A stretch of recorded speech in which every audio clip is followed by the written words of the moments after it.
Selamat malam pemirsa, Anda kembali menyaksikan Newsroom edisi Rabu 7 Mei 2025. Seperti biasa, sejumlah informasi sudah kami siapkan untuk menemani waktu Anda di rumah. Kita langsung saja ke Newsroom selengkapnya bersama saya, Devi Silaban.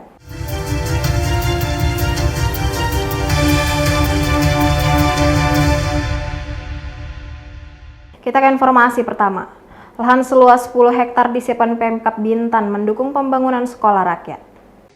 Pemerintah pusat terus mematangkan rencana pelaksanaan sekolah rakyat sebagai bagian dari upaya pemerataan akses pendidikan dan penanggulangan kemiskinan. Dalam mendukung program pemerintah pusat, pemerintah Kabupaten Bintan siapkan lahan untuk pembangunan sekolah rakyat. Program pembangunan sekolah rakyat yang berbasis asrama itu akan dibangun dengan rencana anggaran bersumber dari Kementerian Sosial. Bupati Bintan Robi Kurniawan saat ditemui usai menghadiri musrenbang di Aula Kantor Bupati mengungkapkan telah menyediakan lahan seluas 10 hektar berlokasi di kawasan pusat pemerintahan Kabupaten Bintan di Bintan Buyu. Pada fasilitas sekolah rakyat tersebut direncanakan terdapat 3 jenjang pendidikan yaitu sekolah dasar, sekolah menengah pertama, dan sekolah menengah atas. Jadi keputusannya seperti apa kan masih menunggu, tapi untuk seluruh Indonesia itu kan ada 200-an nanti yang akan dibangun. Tapi kita pasti menjamin ya bahwa Bintan sangat siap untuk membangun sekolah rakyat karena fasilitasnya memang luar biasa. Ya, ada lapangan sepak bolanya, ada asrama. Kita kejar terus lah, mudah-mudahan bisa. Berapa yang kita usulkan Pak? Nah, Berapa yang kita lokasinya 7 hektar. 7 hektar. Dia satu daerah satu aja. Oh, 10 hektar ya? Ya, 10 hektar. Di mana tuh Pak? Di sini, di Bintan Buyu. Oh, di Bintan. Untuk lokasinya kita sudah usulkan ke Kementerian Sosial. Ya mudah-mudahan ini bisa direalisasikan di Bintan. Diketahui program pembangunan sekolah rakyat tersebut merupakan usulan Presiden Prabowo Subianto pada sidang kabinet awal bulan Mei 2025 lalu dengan tujuan sebagai akses pemerataan pendidikan. Misbah Sabilal Arsi dari Bintan melaporkan. Kita ke informasi lainnya. Bawaslu Bintan kembalikan sisa anggaran dana hibah dengan realisasi mencapai 99%. Ketua Badan Pengawasan Pemilihan Umum atau Bawaslu Kabupaten Bintan telah menyampaikan laporan pengembalian sisa anggaran dalam pelaksanaan pengawasan pemilihan kepala daerah tahun 2024. Anggaran tersebut bersumber dari dana hibah Kabupaten Bintan dengan jumlah sekitar 7,2 miliar rupiah dengan jumlah realisasi mencapai 99,63%. Ketua Bawaslu Bintan Sabrima Putra pada 5 Mei 2025 lalu mengungkapkan sebagai bentuk pertanggungjawaban dan transparansi pasca pelaksanaan Pilkada tahun 2024. Sisa anggaran lebih kurang 26 juta rupiah yang telah dikembalikan kepada pemerintah daerah melalui rekening kas umum daerah atau RKUD Kabupaten Bintan.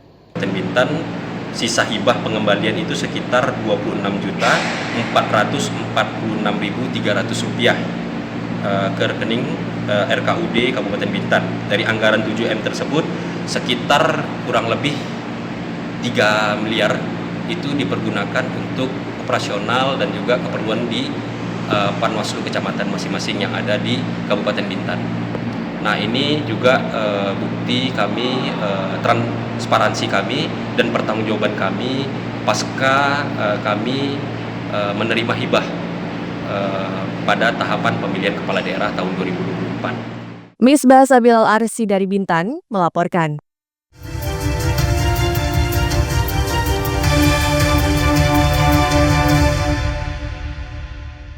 Terima kasih Mas, tetap bersama kami. Dalam upaya menertibkan juru parkir, Dinas Perhubungan Kota Tanjung Pinang menerapkan sistem karcis parkir. Kepala Dinas Perhubungan atau Dishub Kota Tanjung Pinang Bobi Wirasatria belum lama ini mengatakan pemerintah Kota Tanjung Pinang memberi perhatian dengan menerapkan sistem karcis parkir untuk pembenahan tata kelola juru parkir sekota Tanjung Pinang sekaligus mendorong peningkatan retribusi parkir. Mudah-mudahan dengan tata kelola parkir yang baik juga dapat meningkatkan kualitas hidup warga Kota Tanjung Pinang dan menjadikan kota lebih nyaman dan efisien.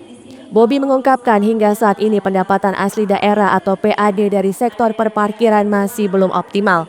Ia berharap para juru parkir ini mampu bekerja dengan lebih baik agar dapat meningkatkan kontribusi PAD.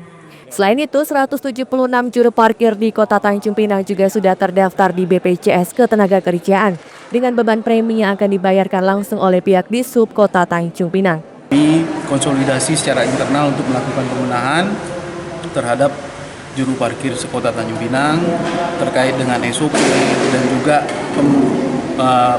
pemberian karcis ya. Karcis wajib diberikan kepada masyarakat yang parkir. Kemudian juga kami bagaimana menguatkan komitmen juru parkir terhadap pembayaran retribusi parkir, sehingga paling tidak kita bisa maksimalkan pendapatan asli daerah dari sektor retribusi parkir.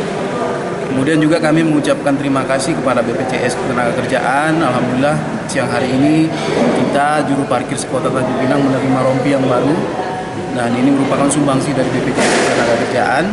Ratusan juru parkir Tanjung Pinang tersebut juga diberikan seragam rompi baru. Lucia Ratnosari dari Tanjung Pinang melaporkan. Kita ke informasi selanjutnya.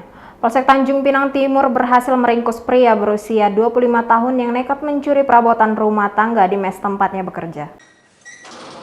Unit Reskrim Polsek Tanjung Pinang Timur mengamankan pelaku pencurian di salah satu depot air minum isi ulang di kawasan Perumahan Kenangan Jaya 6, Jalan Garuda, Tanjung Pinang.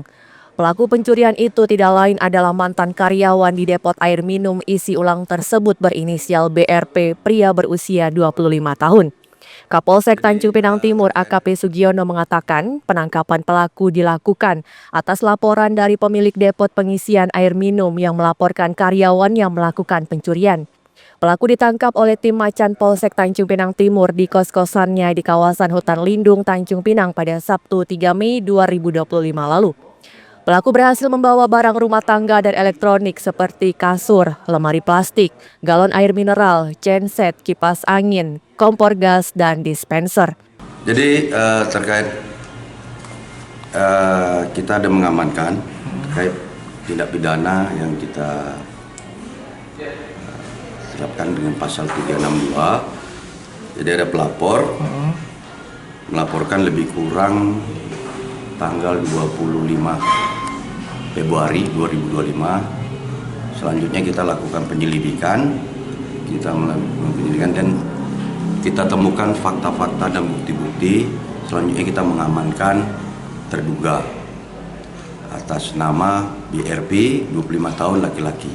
Kita amankan di Sukabenang, daerah Hutan Lindung.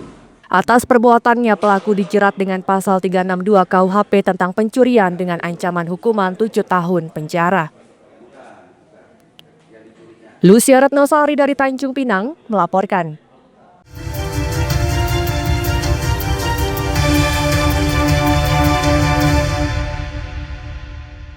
Unit Jatan Satreskrim Polresta Tanjung Pinang berhasil meringkus remaja berinisial YG 18 tahun yang nekat melakukan aksi pencurian di rumah mewah saat siang hari di Tanjung Pinang.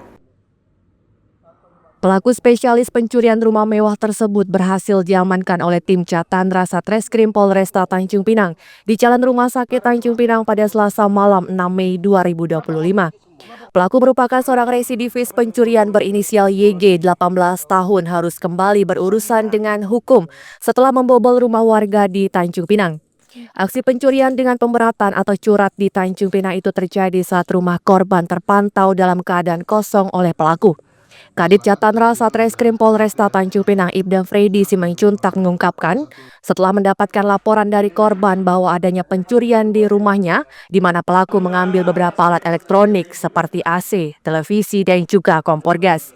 Setelah dilakukan penyelidikan, pelaku akhirnya berhasil ditangkap tidak sampai 24 jam setelah pihaknya mendapatkan laporan. Saat ditangkap, pelaku sempat melakukan perlawanan, namun berkat kesigapan anggota di lapangan, pelaku berhasil dilumpuhkan dan langsung diamankan. Berdasarkan informasi dari masyarakat, tadi siang ada TKP surat di rumah salah satu korban rumah ya, yang 2 hari ini rumahnya itu dibobol dan mengambil beberapa alat elektronik seperti AC, TV, dan juga kompor gas. Dan ini inisialnya YG, merupakan residivis. Dan saat ini sudah kita amankan. Selanjutnya nanti akan disampaikan rilis di kemudian hari. Itu aja yang bisa disampaikan. Saat ini pelaku telah diamankan di Mapolresta Tanjung Pinang untuk selanjutnya dilakukan penyelidikan lebih lanjut. Lucia Retnosari dari Tanjung Pinang melaporkan.